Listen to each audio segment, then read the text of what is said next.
Welcome to the Traveler's Blueprint. Start designing your next adventure. Thank you for joining us on the Traveler Blueprint Travel Around discussion, where we aim to discuss the beautiful diversity of our planet as it relates to culture, gender, race, the environment, and of course, travel logistics. If this is your first time tuning in, welcome to the show. If you are a regular listener, thank you. Briefly, before we get started, if you are listening to this podcast and you are an expert yourself in the travel community or travel industry in any way and are interested in joining a future panel for a future discussion, you can submit your information through our website or send us an email at thetravelersblueprint@gmail.com with your name, your website, your credentials, and we can get you on for a future episode. So before we get into the topic today, I want to take a moment to introduce our beautiful panel of guests. I'm going to introduce you all one at a time, so please just give a quick summary on where you're located, how you are invested in the travel community, and where people can find you, whether it's your website or your social media handles. So, Leah, why don't you get started for us? Sure. Thanks for having me, you guys. Hi, everyone. I'm Leah, LA in Flight on all your social media networks, literally Instagram, TikTok, Twitter, Facebook, wherever. I am an event producer, creator, and co-host of Ticket to Anywhere podcast, and I host the Nomadic Network events in the travel community. So, yeah, happy to be here. Hey, Jeff, what about you? Yeah, I'm Jeff Jenkins. I'm the founder and creator of Chubby Diaries. We help chubby people travel the world. You can Where were find you me like 20 years ago when I needed it? I'm a chubby guy. I need help in that area. I think people need to get together. Sorry, I interrupted. Yeah, so you can follow me at Chubby Diaries. My website is chubbydiaries.com.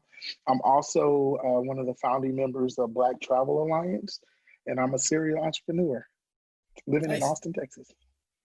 Thank you. Keshler. Oh, man, I'm on the spot. Okay. You were so quick to jump in. I figured I'd get to you next. All right. Where do I start?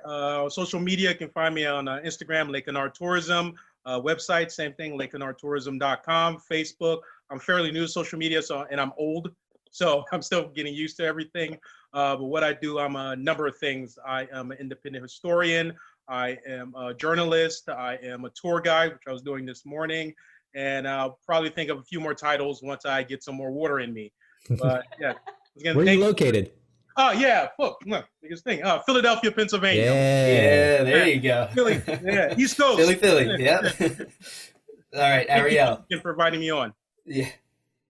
I am Ariel Rose. You can find me on all social media platforms at I'm_Ariel Rose. I'm the founder of You Trip and Travel Co., a travel blog focused on traveling frequently and affordably, and I am based in Charlotte, North Carolina. Thank you. So, today's topic, this is a good one, and I think every single person who has ever traveled in their entire life has considered this in some way, and it's travel safety. And we're going to cover this under a few subtopics. One, what are your biggest concerns when it comes to your safety abroad? Being physically harmed or robbed, or there are a ton of different things that we could break this down into. Number two is, do men have it easier when it comes to solo travel than women, and why? I think that's going to be an interesting thing to discuss. And then, what are some tips and tricks we as pro travelers can provide to people so they can travel safer?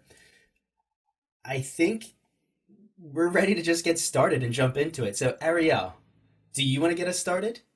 Sure. Do you think it's harder to travel solo as a woman than a man? I cannot speak on men's behalf, but I would assume that it is, like most things, more difficult for a female to travel solo. When I have conversations with people that don't really know me, and I just tell them like how many countries I've been to and whatever, they're like, do you travel by yourself? And I'm like, yeah, because you can't wait on people, and I'm an advocate for solo female travel. Yes. You do have to be, a female in America walking from the grocery store to her car has to be conscious of her surroundings. So being in a different country, you still have to take those same precautions. There are things you can do. So like a tip is, finding a U.S. embassy in whatever country you're going to. You can actually give them your itinerary. So that's a really good move to do. But bottom line, use your gut, common sense, your intuition. If something doesn't feel right, don't go that way. And someone should always know like where you are at some point. When I was in Peru for a month, I shared my location with like 6 people. Like everyone, I mean, when I'm here, I share my location with those same people. It's just, it's not as crazy for a woman to travel solo as propaganda like that. It's Yeah. not safe. Yeah, there's definitely a Yeah. stigma that women shouldn't travel solo. Right. And Yeah. But I'm totally for it. but it seems like any precautions that you take in the United States where you live should be the same precautions you take when traveling abroad. And anybody that's traveling abroad has to think about the cultural norms of that location. Absolutely. Plus, so it's not any different than what you're doing now in terms of safety, plus understanding the cultural norms. The only thing, Right. Elliot, though, that I think people need to consider is if you're abroad, you don't have the resources that you would have if you're home or if you're in your home city, whether that's, a significant other or just friends and family that you're able to rely on. If you put yourself in a situation where you're in a foreign city and you're a woman who, I agree, Ariel, is more susceptible to having to deal with a lot of different things. It, it's tough, and I stand behind you that women should travel more. And what I'm learning with this podcast and speaking to women travelers is that it can be done. It's not an issue of whether or not you can or can't do it. It's more of an issue of making sure that you take the right precautions. And Elliot, like you said, Right. understanding the social norms before you go, so you can travel as safely as possible.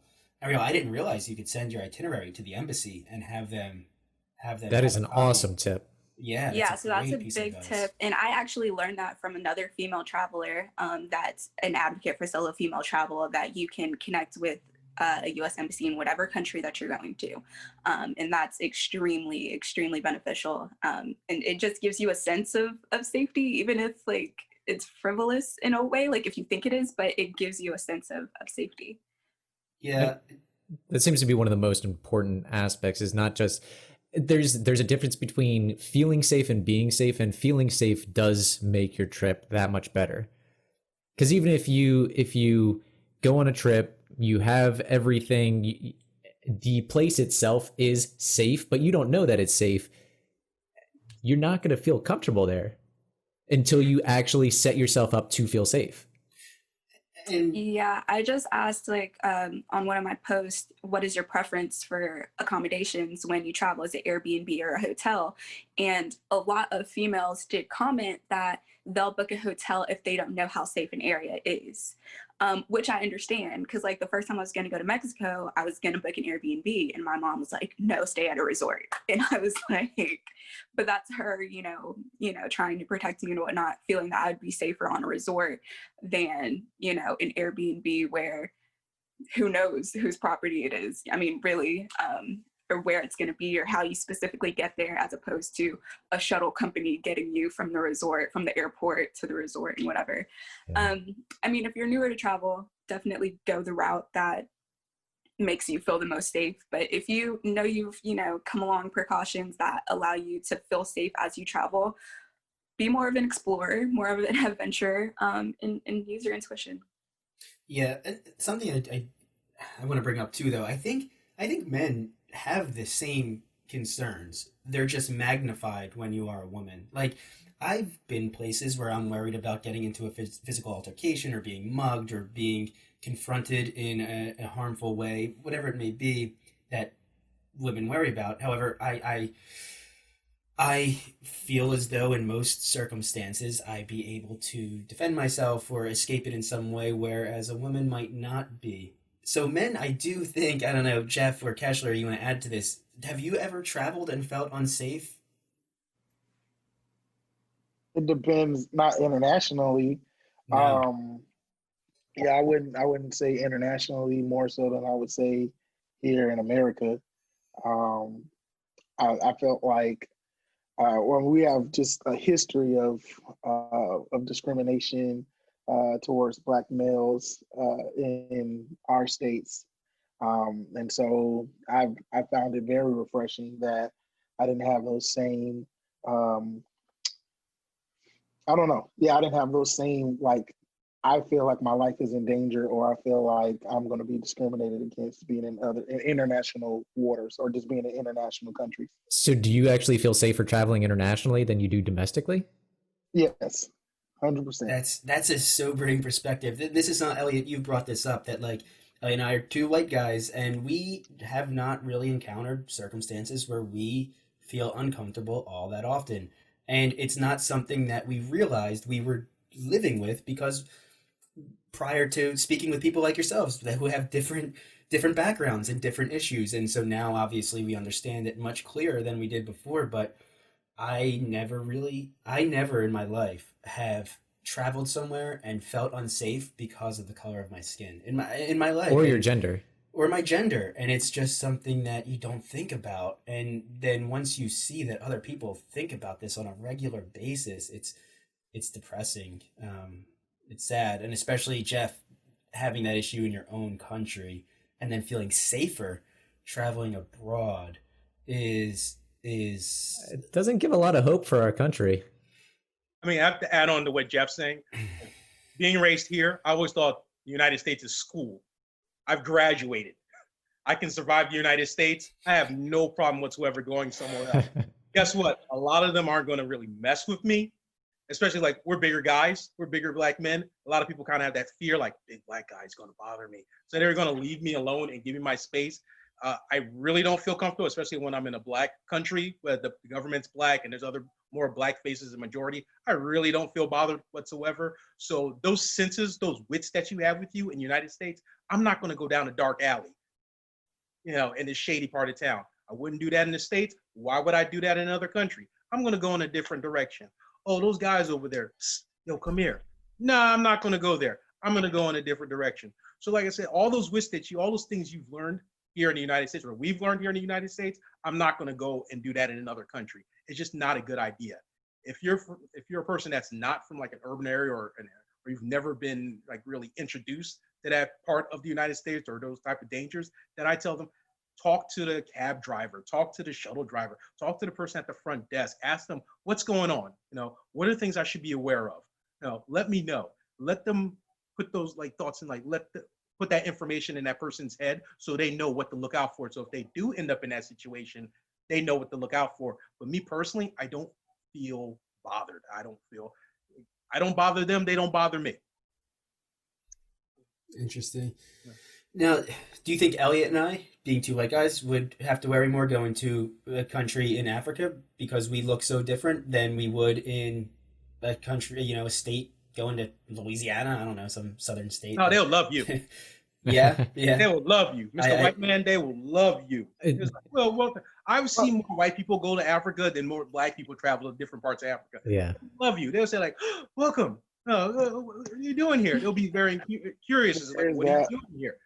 Yeah, I will say I spent six weeks in Tanzania as part of a study abroad program, and about a week of that was in Dar es Salaam, which is the largest city on the East Coast. And I think I felt less uncomfortable or more uncomfortable in the city because there's just a lot more people and it's not a city that I'm very familiar with. And I think that was the difference. Is even if I travel to a different city in the United States that I'm not totally familiar with, it's still somewhat uncomfortable. Like I don't know all of the good neighborhoods. I don't know all of the bad neighborhoods.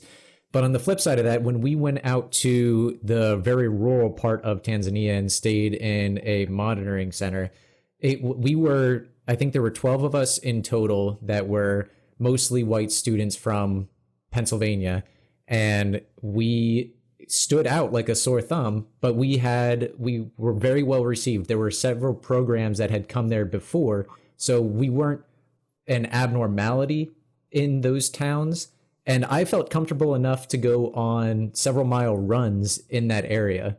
So I didn't feel unsafe. I felt more so welcome. And I think the thing I was scared most about was the baboons. Getting eaten by an animal while you're looking like a prey animal. Yeah. There was one time where I was on a run and there was I don't know what the groups are called, a swarm, herd. But there were probably 15 to 20 different baboons that had crossed the road in front of me on my run, and they all looked at me while they were crossing. And it was very, very intimidating. And I had to come back through that same area and they were all kind of hanging out on the other side of the road now. And I was like, I'm just going to get through here fast and hopefully they don't chase me. So they were waiting for you. Yeah. Yeah. Yeah. For people listening, if you Premeditated. want- It's called fast food. Oh, okay. for people listening, if you take anything away from this podcast about travel safety, it's do not go for a run while there are rabid baboons around. I did that multiple times. Yeah. Leah, do you consider safety before you go, and are you a planner, or do you kind of deal with it on the fly? I am a planner, but I'm still very flexible. So, as Ariel was saying earlier, when I go on a date in the US, I tell 6 people where I'm going. Because like this, I'm like, well, this is morbid, but I'm like, if this is the last time you see me, just know that this is where we were on a date, this is who I was with, etc. Especially a first date.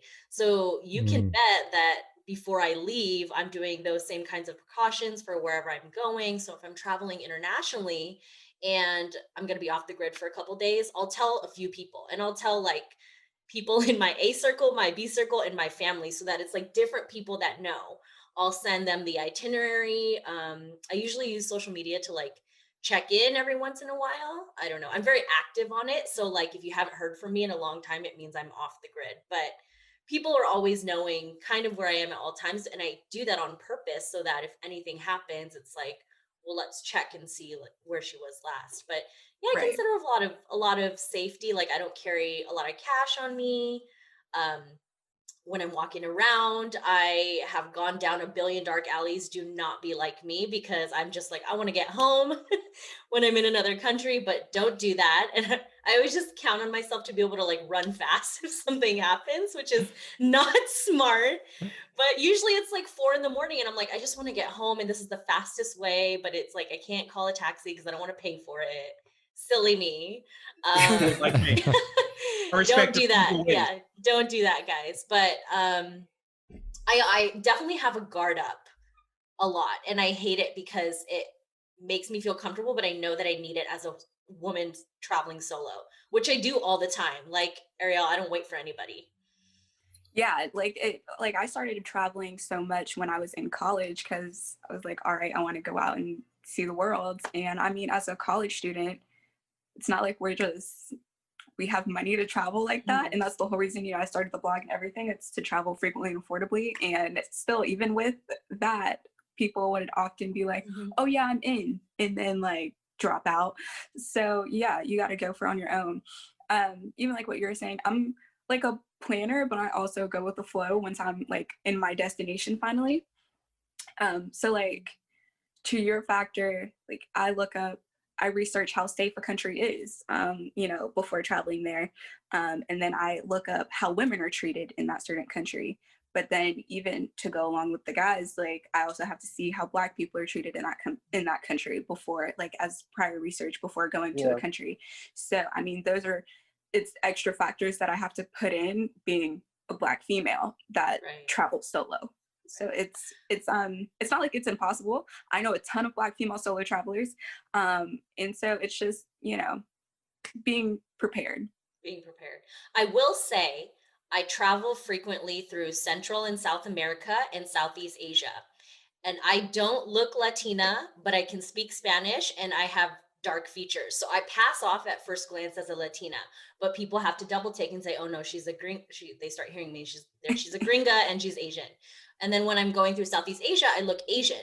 So I will say I haven't like, unless I'm going to Europe somewhere where people don't look like me, I don't stand out that much in the places that I frequent. So that's also why I kind of feel okay, because I'm like, well, I can speak Spanish, I can get myself out of a situation. And when I'm in Asia, I'm like, I look Asian, so no one's gonna like kind of pin me for anything or like think I'm sus.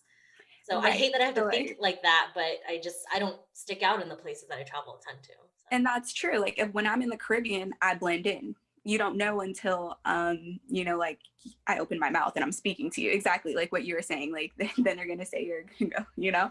But yeah, like when I'm in Peru, when I was in Peru, I was, the only Black girl for miles. So, and I had braids in. So then that's like when I was in China, I was like, it's very interesting being Black in China. So.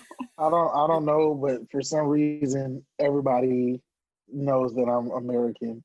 Like they can see me Because from of a our distance size. and be like, It's our probably size. how you dress. American. Oh, big black It's American. probably how you dress. Yeah, they were like, American.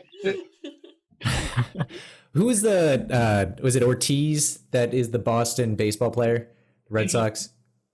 David Ortiz, Yeah, yeah, Big Poppy. yeah. Because I think all there was a trope for Japanese and Chinese people that every time they saw a big black guy, they would think it was David Ortiz. Yes, I've heard that. I've heard Because that. Japan loves baseball, and I think they were a big fan of David Ortiz.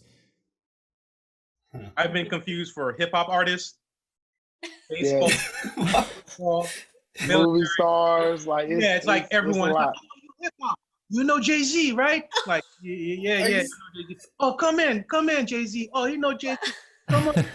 Oh, okay, I'm cool. I've definitely gotten treated like I've gotten like royal treatment in a lot of ways, or like that celebrity status treatment from being in other countries and them thinking I'm somebody else. Movie Are stars. these Or typically they're Asian countries? No, actually, it started with European countries for me. In Japan, I don't think I got a lot of people that wanted to take pictures with me, but it was never a like, oh, let's open these doors to you all, because there's multiple places in Japan where they're like, Americans can't come in, white, black, it doesn't matter, you're not coming in. So, but definitely in Europe, I got that a lot in Europe. Yeah.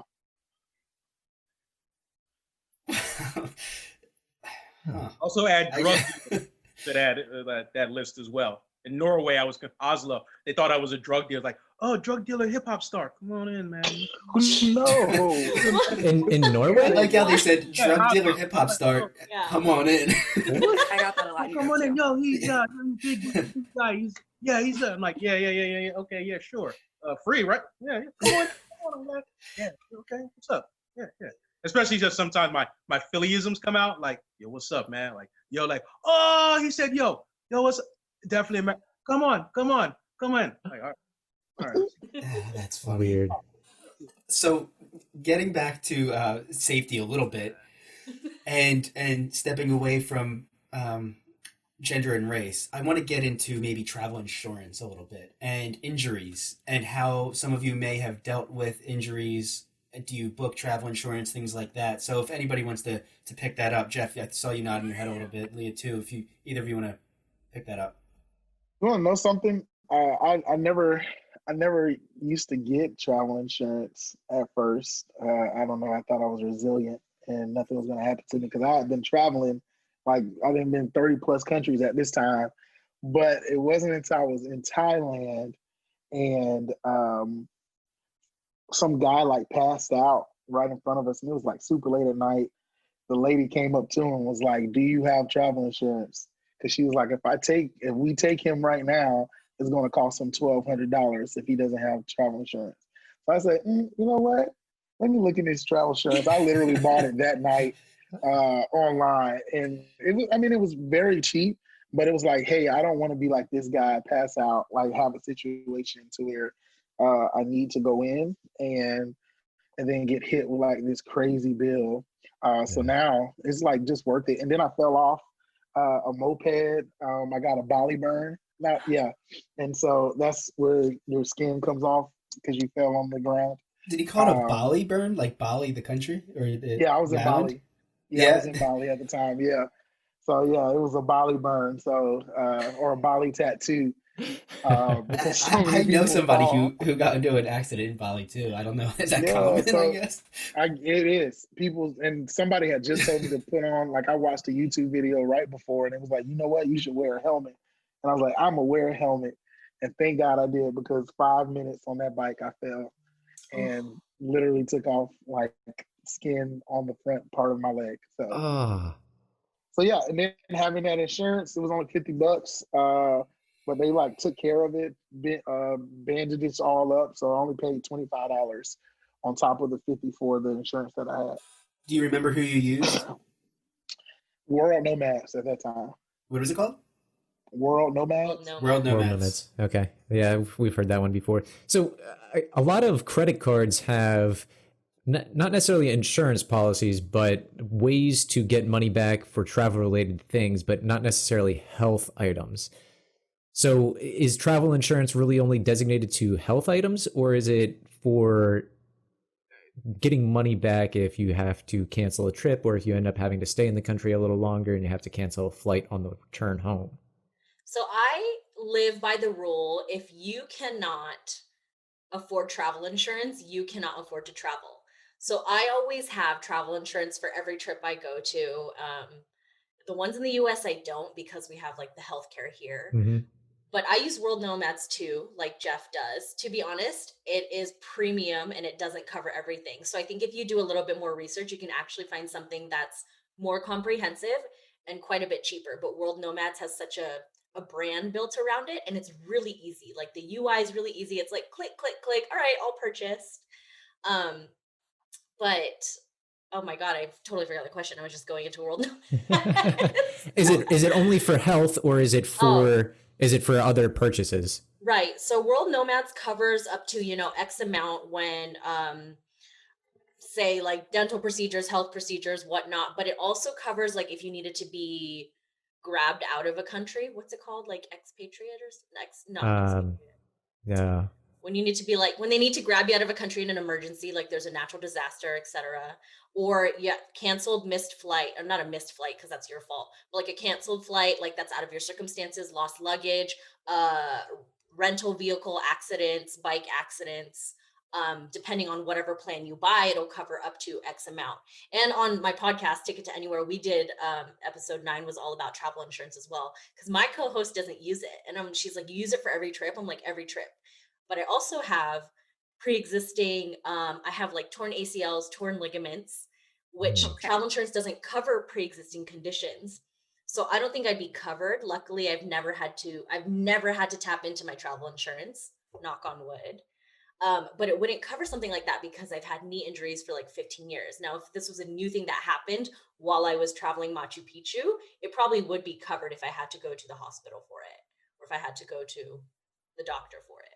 And it seems like a lot of countries outside the US that we tend to travel to, like South America, Central America, and Western Europe, and even Southeast Asia, some of those countries have their own socialized healthcare.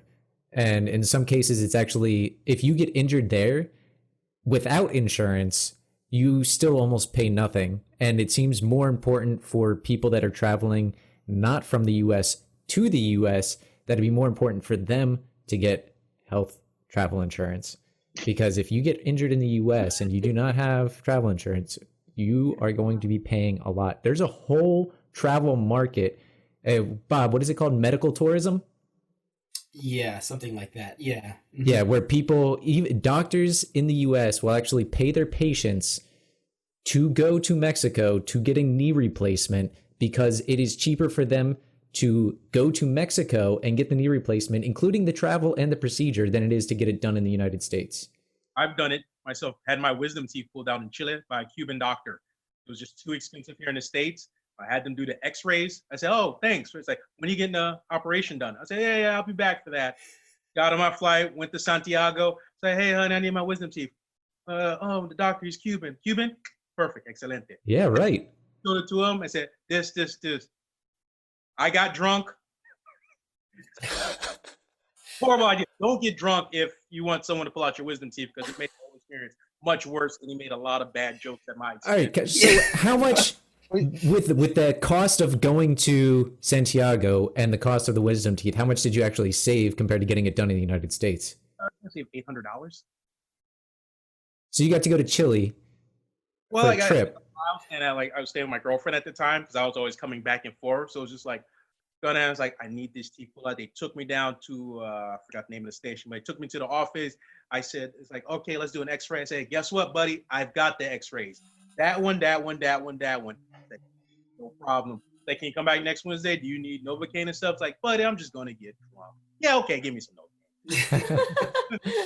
Got drunk. I'm tipsy, come in. Took a long time, but yeah, they like my teeth were impacted, so they were in the gum. Yeah. So it took like a really long time, but I saved so much more money as to like having it done in the States. It was like perfect. when I'm hurt or something really bad, I'll say, that's my like insurance plan. Say, if I'm ever hurt really bad, get me on a plane to Chile and let them take care of me. I'd rather get there than pay a lot of money here. So Right. that's my medical plan. And a lot of people, for some reason, in the United States, because people tend to just think we have to do everything better than everybody else, that doctors in other countries are not going to be as good, and that's just not true. And people just need to realize that there are good doctors all over the world, and so Yeah, I mean, okay, like you can do that. yeah, the US is, I think, ranked like 20 in the 20s for national health care. Like national health of its people, we're in the 20s. And we pay twice as much as the second highest person per capita for health.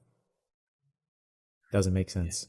I didn't realize people went out the country to do like needed medical procedures. Like I knew it was very common to go out the country for cosmetic procedures, but I didn't realize to do like a knee replacement or like wisdom teeth.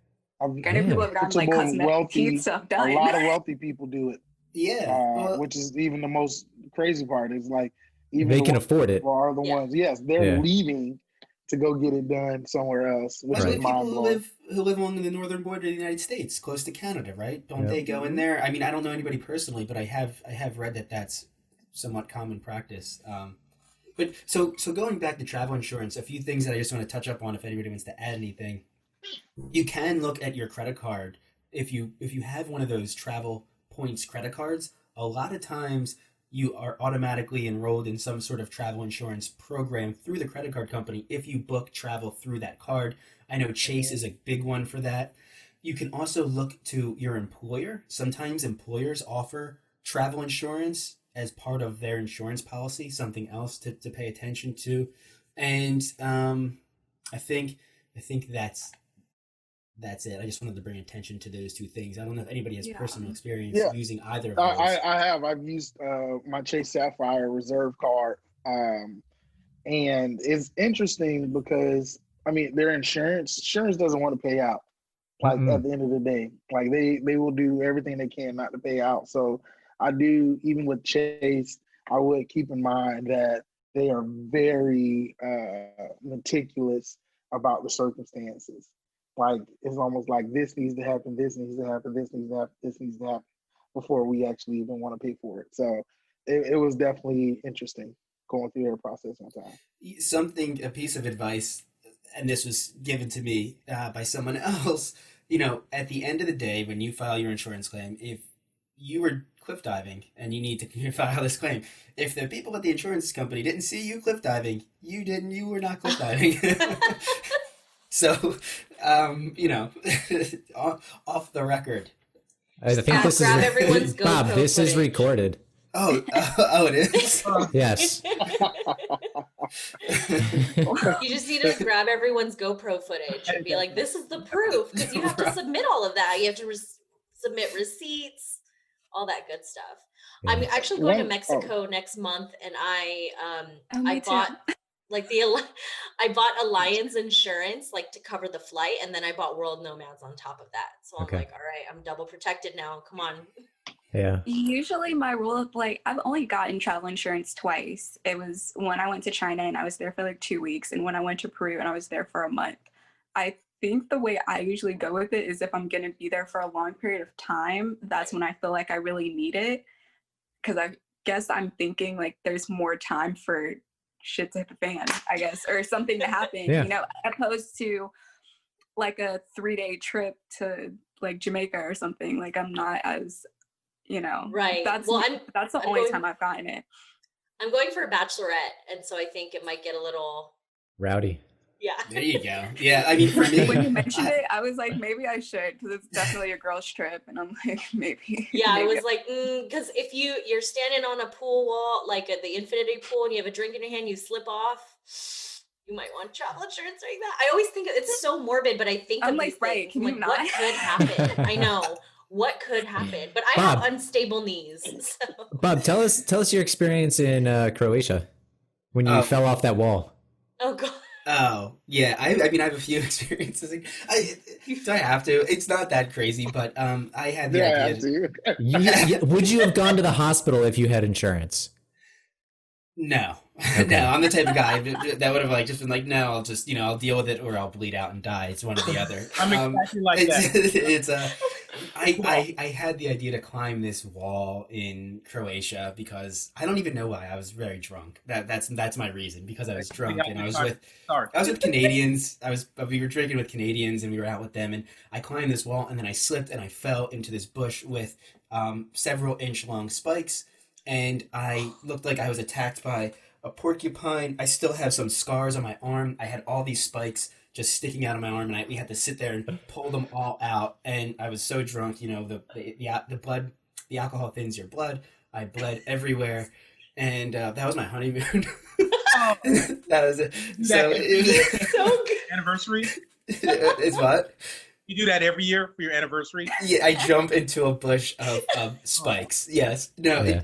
but It's acupuncture. when I was that same trip, we did a boat tour, and when we came back from the boat tour, we were all getting off the boat, and one of the guys was stepping from the boat to the dock, and the boat kind of drifts away a little bit, and the gap widened as he was stepping off. He slipped, fell into the water on rocks, and had a bunch of sea urchins stab him like all over his legs, and so Oh my God. that was serious because there's a venom or a poison Yeah. to them too. And so we were on the island of Hvar. I don't know how many of you are familiar with Croatia, but it's like this tiny little island, not a lot of infrastructure. They do have a little hospital there, but they struggled to take care of him. They sent him back to Dubrovnik to deal with it. He was a Canadian too. He was not too, yeah, he was a Canadian. And I don't know if he had a travel insurance. I didn't talk to him, but that was a trip where I realized that it was a thing. But being a young guy, I never did it. And then I was actually supposed to be leaving for Italy today, and I did have travel insurance. The thing that spurred that for me was that I had a daughter. And now I'm like, okay, time to be a responsible human being. And that sort of got me invested in looking into travel insurance more. Yeah. Well, Bob, you recall So- last year I was supposed to go to Iceland, and I was going to be traveling with my mom and my sister and my wife. And my mom at the time she had ovarian cancer, so we still had travel insurance in case anything went wrong while we were traveling. But about 2 weeks before we traveled, I ended up getting a collapsed lung and wasn't able to travel for 30 days. I wasn't able to fly for 30 days. And so we ended up not going on the trip at all. And because it was so close to the time, we missed like the refund period for the flights. So I think I had bought the most everything from the tours to the flights to the Airbnbs with an American Express card. And I was actually able to reach out to American Express and just start the refund process because I didn't think the flights would be refundable. But then I reached out to the flight company and ended up getting it fully refunded, every single aspect of the trip fully refunded without having to go through the credit card company, which was really nice. But I knew that there was an option with my credit card. Yeah. So I want to sort of summarize some of the tips that we provided today, just to kind of list them out and make them very clear. And if anybody has anything to add to any of them, just let me know. But some of the things that we covered were, carry limited cash. Lee, I think you said that. I think it's a great one. I highly recommend it. Keep the credit card to be able to tap into the cash, but don't walk around with all your money that you have saved for the entire trip.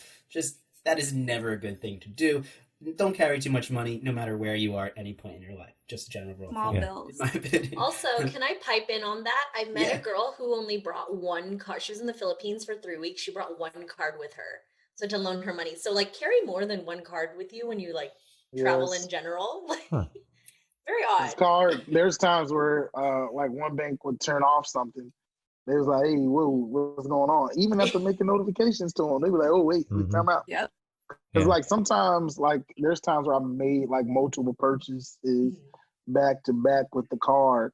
And just for me being in another country, they just be like, all right, we're timing out this card. And then I was like, what would I have done if I didn't have another card on me? Yeah. So Yeah. it's Yeah, definitely Yeah. worth it. to piggyback on those 2 points, make sure you should probably consider getting data plans for any cell phone you have. I know there are several options out there that are pretty cheap and you pay by your megabytes used. And if you have a card canceled, you can at least go online to reactivate your card or get another one. And if you're in a fairly first world country, most places are starting to accept Google or Apple payments from your phone. So if you have that data, it's pretty easy. And then you have that resource to check other things or get in contact with someone else.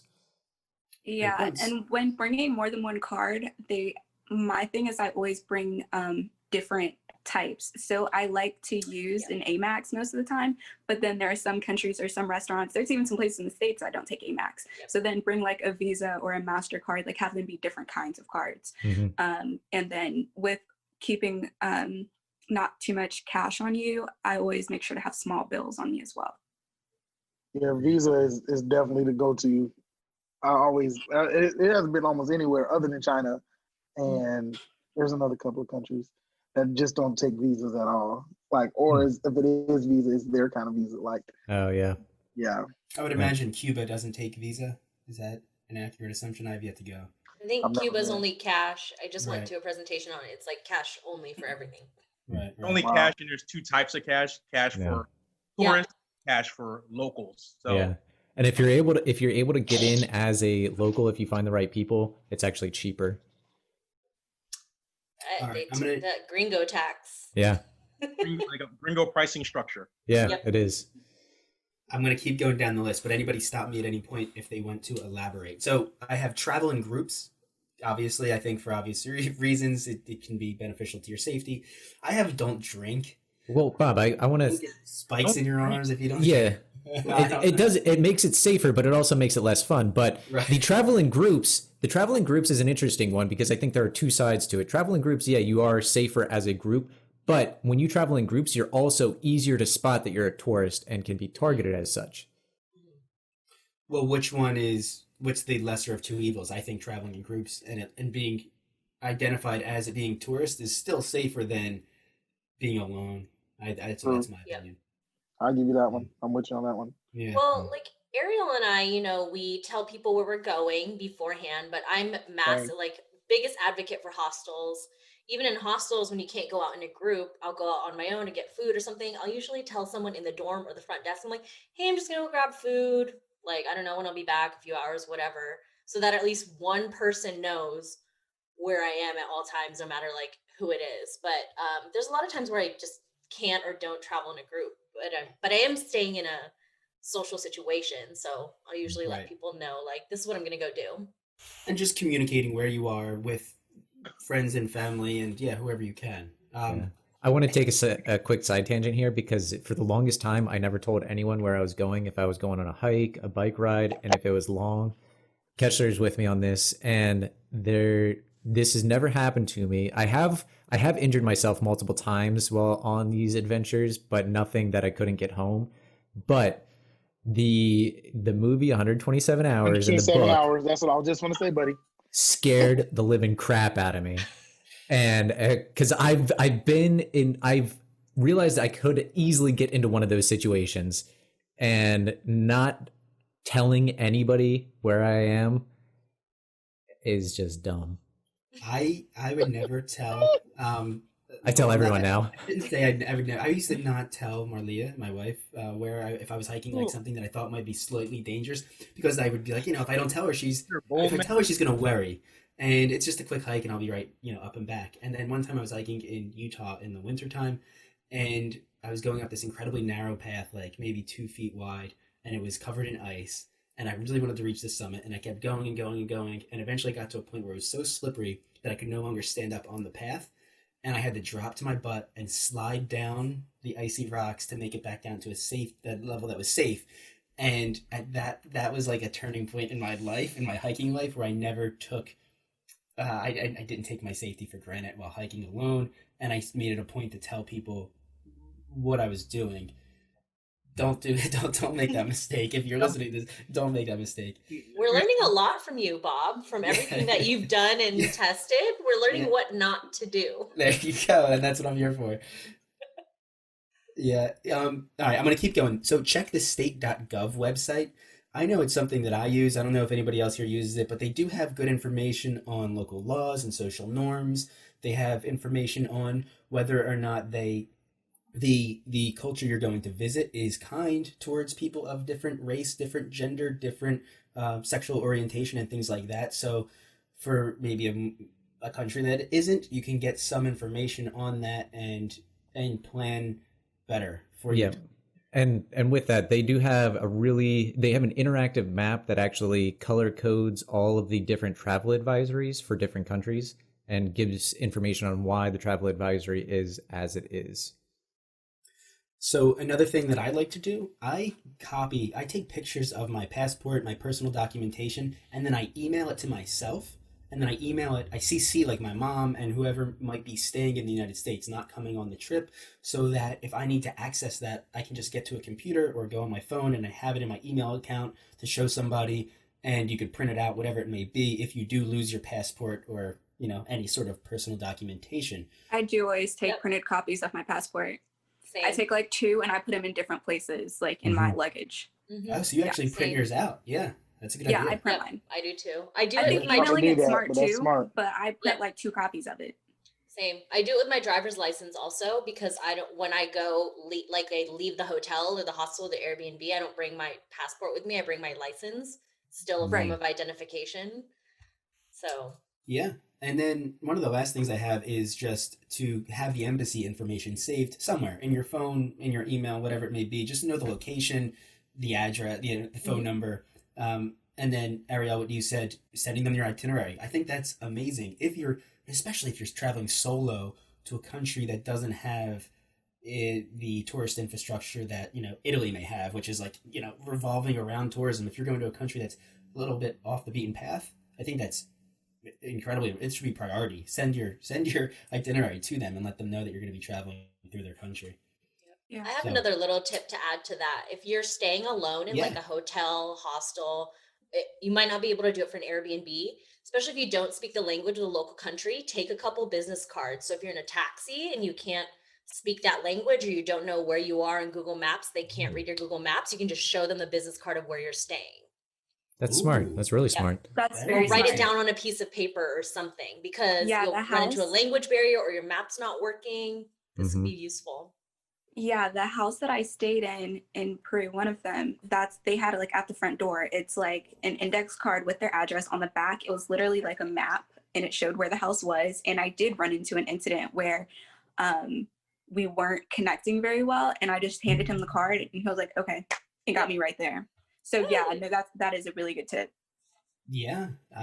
Thank you for that. Elliot, are you ready for your Hoorah question? So for those listening and for you guys, Elliot has this question that sort of summarizes the trip. I feel like we need like a radio jockey sort of Yeah, we do. like Elliot's Hoorah Ham horn. Elliot's Hoorah question of the day.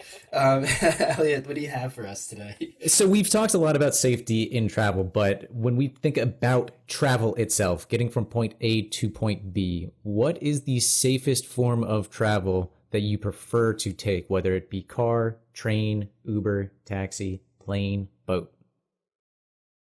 Who wants to go first, Elliot? Who are you directing that to? I am directing it to Leah. Are you talking about in between countries, or like in between cities in a country? Both. I'm a big fan of public transportation. I always take public transportation, and I love how you can get on a bus and tell a driver, "Hey, I'm not, this is where I'm going," and they're like, "Yeah, I'll let you know where it is when What stop it is. what stop it is." I'll be like, "Here, there it is." As far as going like in between countries or long destinations, a plane, because that's the easiest way to get Statistically, there. I feel like that's the safest. Yeah. Even though, I mean, a lot of people do prefer, I think they like the idea of being on a boat because you're on, a surface, a ground level, and you can't fall to your death. Like if a plane's going down, there's a good chance you're not going to survive. But if a boat's going down, you got lifeboats, right? Right. And I mean, that goes into the whole another thing of like sustainability. Like, are you willing to take a long ferry ride as opposed to like a short plane ride if you want to be better for the environment? A whole another episode, right? Yes. Yeah. All right. Ariel. Good idea. I also like public transportation. When I'm in another country, it's also usually super cheap. And yeah, like the same thing, like I can get on, be like, I need to go to this whatever location, and whoever's manning the, you know, the bus will be like, oh, this is the best stop for you. I've gone on the wrong bus before. I literally went on the wrong bus in Peru, went all the way to the last stop, and they're like, you have to get off. Like, and I was like, this isn't where I need to be. And they basically took me on the whole route back again to the right stop. So in my instance, like it was very helpful. And I was like on Google Translate, like it was a scene, but like they were very, very nice about it. And I've been on a wrong bus there again, and they just took me to a stop.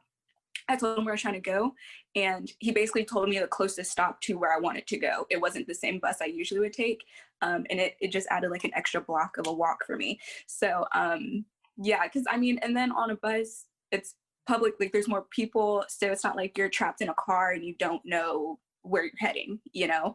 Yeah. So yeah, as I'm definitely a big person on flying as opposed to cruises, I'll take a flight way faster than I'll take a cruise. Yeah. All right. Thanks. Jeff? Definitely flying, hands down. The convenience of it. Yeah. And like you said, it's statistically safer than any other one. Yeah.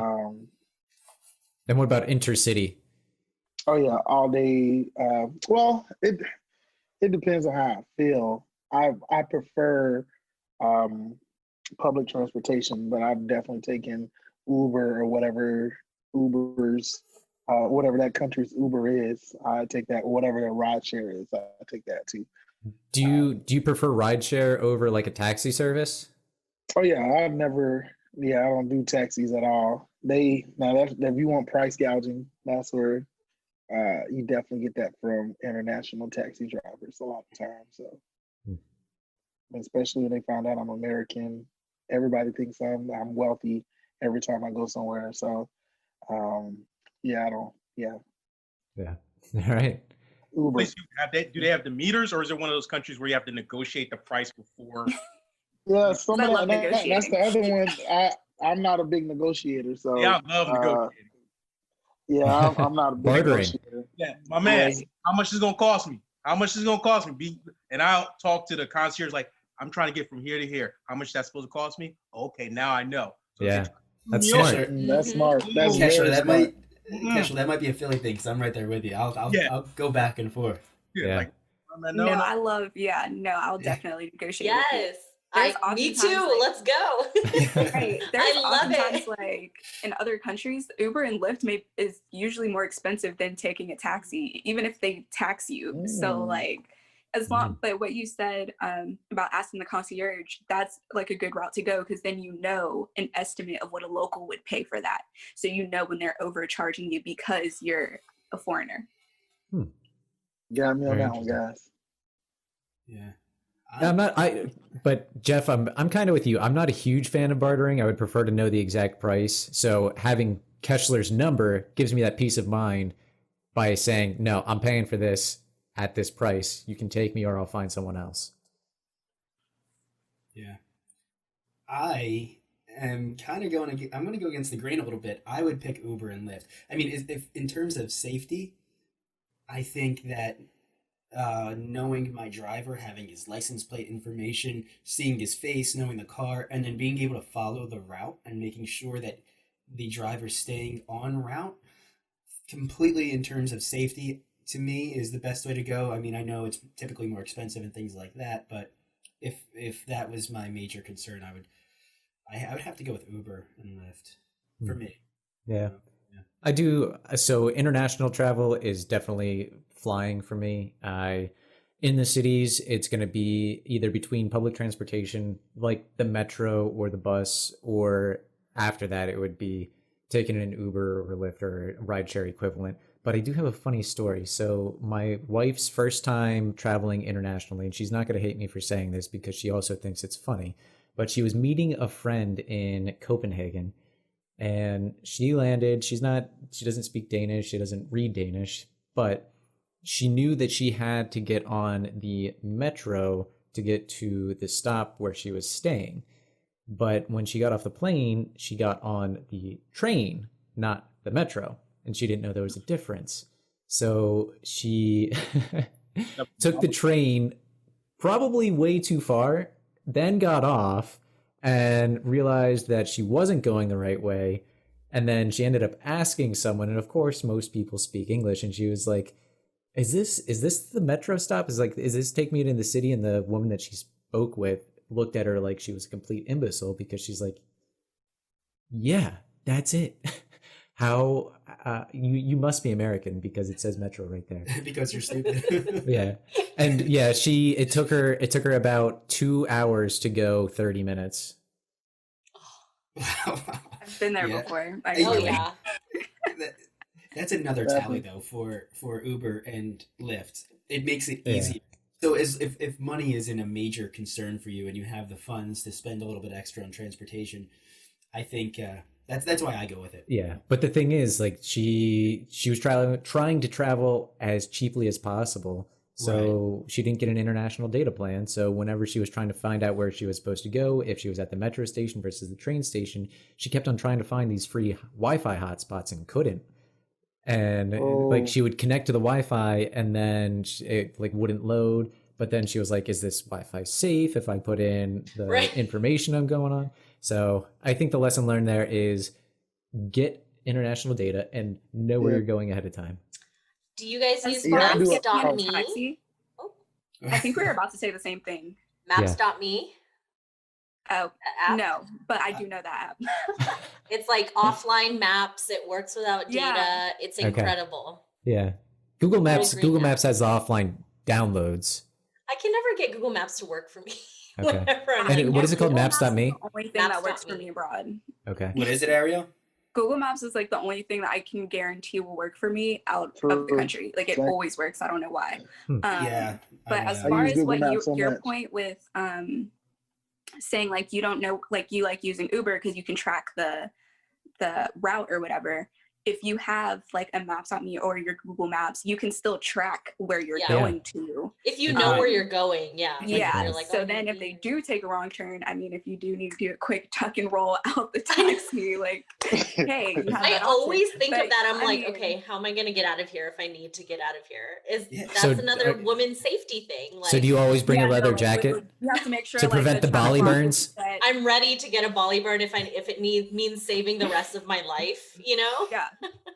That's honestly things we have to think about. Like we have to make sure the child lock isn't locked in the back seat. No, like, I always do that. Uber, I'm always like, is the window things like open in that. case I need to yell? Like, it's it's interesting. That's one thing that I've learned about this conversation is just the perspective of women versus men. And Elliot, do you remember when we were going back to the airport in Lima and he asked like, hey, do you mind if I take this quicker route? And we were like, yeah, sure, take the quicker route. Why not? And we went through like an incredibly bad neighborhood of Lima. Horrible.